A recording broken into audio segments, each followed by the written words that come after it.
कहानी, देश प्रेम सबके मन में जगाने लेकर आए हैं कृष्ण और बाल्टी बॉय। भारत है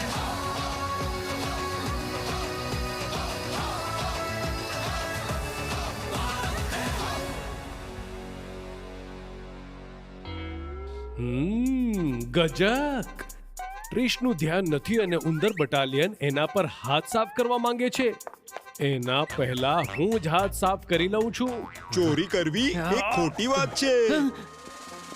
સોરી. હું પણ, મારો અર્થ છે સોરી. અને પોતાની ભૂલને માની લેવી સારી વાત છે. આ લ્યો ક્રિશ બાલ્ટી બોય. તને ખબર છે ગજક અને રેવડી દિલ્હી પાસે મેરઠ શહેરની વિશ્વ પ્રસિદ્ધ મીઠાઈઓ છે. પણ મેરઠ આપણા દેશના ઇતિહાસમાં એક બહુ મોટી ક્રાંતિ માટે પણ ઓળખવામાં આવે છે. ટ્રીશ, ક્રાંતિ એટલે વાર્તા. તમને બધાને હવે આ વાતની તો ખબર પડી જ ગઈ હશે કે અંગ્રેજો સૌથી પહેલા ઈસ્ટ ઇન્ડિયા કંપનીના નામે આપણા દેશમાં વેપાર કરવાના હેતુથી આવ્યા હતા.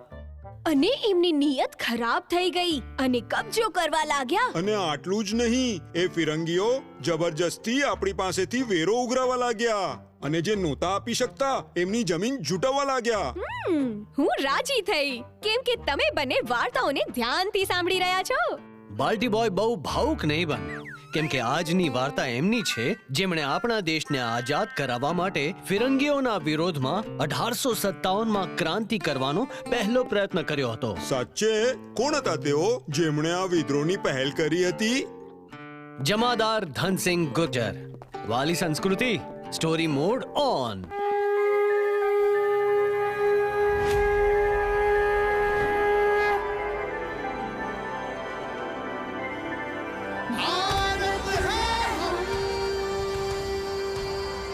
ધનસિંહ ગુજ્જર મેરઠના મુખ્ય પોલીસ અધિકારી હતા, એટલે કે જમાદાર. ગુજ્જર સમાજના ધનસિંહ ગુજ્જર પાંચાલી ગામમાં જન્મ્યા હતા. જમાદાર ધનસિંહ ગુજ્જર મેરઠના સદર બજાર પોલીસ સ્ટેશનમાં બેઠા હતા. ઈસ્ટ ઇન્ડિયા કંપનીએ બધા પોલીસ સ્ટેશન પર નવા હથિયાર અને ગોળીઓ મંગાવી, જેથી તેઓ આપણા દેશ પર પોતાની પકડ વધુ મજબૂત કરી શકે. પણ આ નવી કારતૂસોને મંગાવવા પાછળ અંગ્રેજોનું કંઈક ષડયંત્ર હતું. આમાંથી તો ગાયની ચરબીની વાસ આવે છે. હા, અને કેટલાક સિપાહીઓ તો કહી રહ્યા હતા કે આમાં ડુક્કરની ચરબી પણ નાખવામાં આવે છે. જ્યારે કોન્સ્ટેબલ તિલકલાલ અને કોન્સ્ટેબલ રહેમાન આ વાતો કરી રહ્યા હતા, ત્યારે એક અંગ્રેજ અધિકારીએ એમની વાતો સાંભળી લીધી અને પછી બીજા દિવસે પોલીસ મેદાનમાં, તમે બંને આગળ આવો અને પેલા નિશાન પર વાર કરો. સાહેબ, અમે આ કારતૂસોને હાથ નહીં લગાડીએ. આ અમારા ધર્મની વિરુદ્ધ છે. જ્યારે આ સિપાહીઓએ કારતૂસોને હાથ લગાડવાની ના પાડી દીધી તો એ અધિકારી ગુસ્સે થયો અને એણે એ બંનેને બધાની સામે હન્ટરથી મારવાનો ઈશારો કર્યો.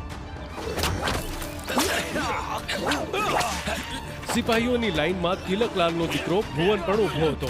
પિતાજીને અંગ્રેજ મારી રહ્યા હતા અને એ ફક્ત આંખોમાં આંસુ લઈને જોઈ રહ્યો હતો. જમાદાર ધનસિંહ ગુજ્જર પણ ત્યાં જ હાજર હતા. એમનું દિલ અસ્વસ્થ થઈ ગયું, પણ લાચારીમાં તેઓ કંઈ ન કરી શક્યા. હજી કોઈ છે જે ના પાડવા માંગે છે? એ આગળ આવે. આ સાંભળતા જ ઘણા બીજા સિપાહીઓ આગળ આવ્યા. જમાદાર ધનસિંહ, આ બધાના યુનિફોર્મ ઉતારીને સાંકળથી બાંધીને અંધારી કોઠડીમાં બંધ કરી દો. આમને જીવન કેદની સજા થશે ત્યારે જ મગજ ઠેકાણે આવશે. એ બધા લોકોની ધરપકડ કરીને જેલમાં નાખી દેવામાં આવ્યા. જેલમાં એમને મારવામાં આવ્યા, યાતના આપવામાં આવી જમાદાર ધનસિંહ ગુજ્જરની સામે.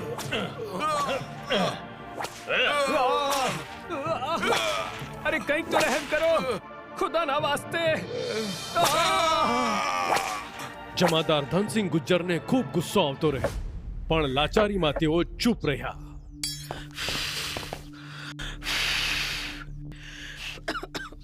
તિલકલાલનો દીકરો જ્યારે ઘરે પહોંચ્યો તો માએ પૂછ્યું, બાપુ ક્યાં છે? બાપુને ફિરંગીઓએ જેલમાં નાખી દીધા છે માં. પણ કેમ? માં, કેમ કે ભુવને એની માને એની આંખોની સામે ઘટિત થયેલી ઘટના સંભળાવી. ડુક્કર અને ગાયની ચરબી તો બાપુ સાથે કેમ ન ગયો? ભુવન, તે ગુર્જરોનું નાક કપાવી નાખ્યું છે. આપણે માથું કપાવી શકીએ છીએ પણ અન્યાય સહન નથી કરી શકતા. હવે આ ઘરમાં ચૂલો નહીં બળે. ચાલ જમાદાર સાહેબ પાસે. ત્યાં મેરઠના સદર બજારમાં પોલીસ સ્ટેશનમાં પહેલાથી જ અરાજકતા નિર્માણ થઈ ગઈ હતી. જમાદાર સાહેબ, તમને તો બસ તમારો પગાર જ વાલો છે. શું તમને કાંઈ નથી દેખાતું કે આ ફિરંગીઓ પોતાના ફાયદા માટે આપણા ધર્મનો ઉપયોગ કરી રહ્યા છે? આ કાવતરાને જરા સમજો સાહેબ. પોલીસ સ્ટેશનની અંદર જ્યારે આ અરાજકતા ફેલાઈ હતી ત્યારે જ પોલીસ સ્ટેશનની બહારથી પણ જમાદાર ધનસિંહ ગુજ્જરને થોડા અવાજ સંભળાયા. અરે જમાદાર સાહેબ,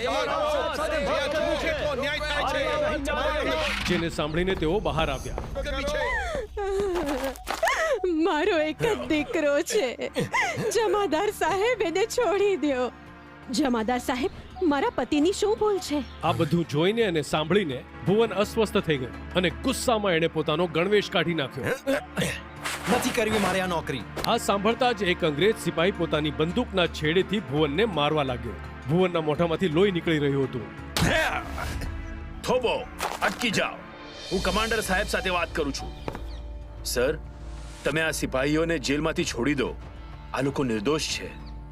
તમને ઈસ્ટ ઇન્ડિયા કંપની પગાર આપે છે. મારા આદેશોનું પાલન કરો. બહાર ઉભેલા ટોળાઓને વિખેરી નાખો. જાઓ.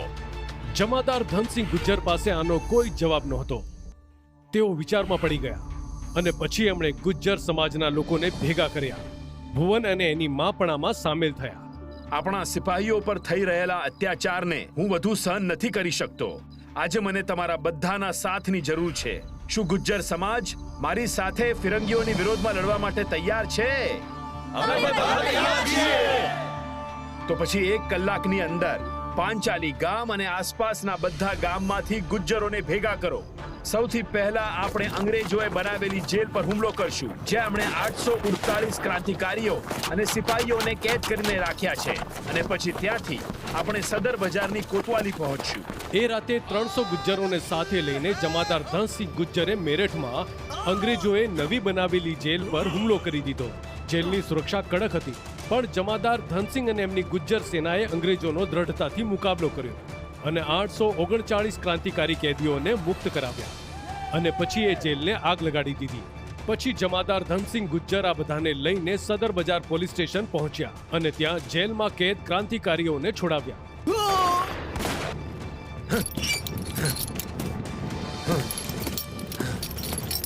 બાપુ, ફિરંગીઓને હટાવવાના છે.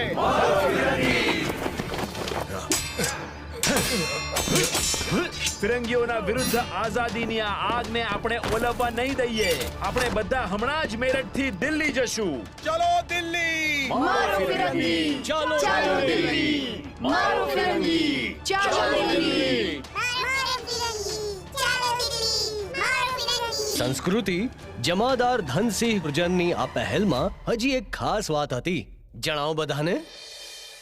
1857નો બળવો, ભારતની આઝાદીની પહેલી લડાઈ. જમાદાર ધનસિંહ ગુજ્જર સાથે આખો ગુજ્જર સમાજ તો હતો જ, અને એની સાથે હતા બધા જ ધર્મના લોકો. હિન્દુ, મુસ્લિમ, શીખ બધાએ મળીને આઝાદીની લડાઈની પહેલની મશાલને સળગાવી અને ધીમે ધીમે આ મશાલ દેશના બધા રાજ્યોમાં દેખાવા લાગી. 4 જુલાઈ 1857માં ફિરંગીઓએ જમાદાર ધનસિંહના ગામ પાંચાલીમાં તોપમારો કરીને આખું ગામ ખલાસ કરી નાખ્યું અને જમાદાર ધનસિંહને પકડીને એમને બધાની સામે ચોક વચ્ચે ફાંસી આપી દીધી. આઝાદીની પહેલી લડાઈ 1857માં શરૂ થઈ. બધાનું એક જ લક્ષ્ય હતું, ફિરંગી હુકુમતને આપણી જમીન પરથી હટાવવી છે, બ્રિટિશ રાજને ખતમ કરવું છે. જમાદાર ધનસિંહ ગુજ્જરના આ બલિદાનને આપણે સલામ કરીએ છીએ. જમાદાર ધનસિંહજીના સન્માનમાં સદર બજાર પોલીસ સ્ટેશન, મેરઠ અને માવાનામાં એમની પ્રતિમા બનાવાઈ છે. આટલું જ નહીં, એમના નામ પર લોની ગાઝિયાબાદમાં ધનસિંહ ગુજ્જર મહાવિદ્યાલય પણ છે. વાર્તા પૂરી થઈ ગઈ. ચાલો હવે બધા મળીને રેવડી ખાઈ લઈએ. અરે અરે, આ રેવડી ક્યાં ગઈ? વાર્તા એટલી રસપ્રદ હતી કે સાંભળતા સાંભળતા બધી રેવડી ખાઈ ગયા. વાર્તા પણ પૂરી, રેવડી પણ પૂરી. હા. ગર્વથી કહો भारत है हम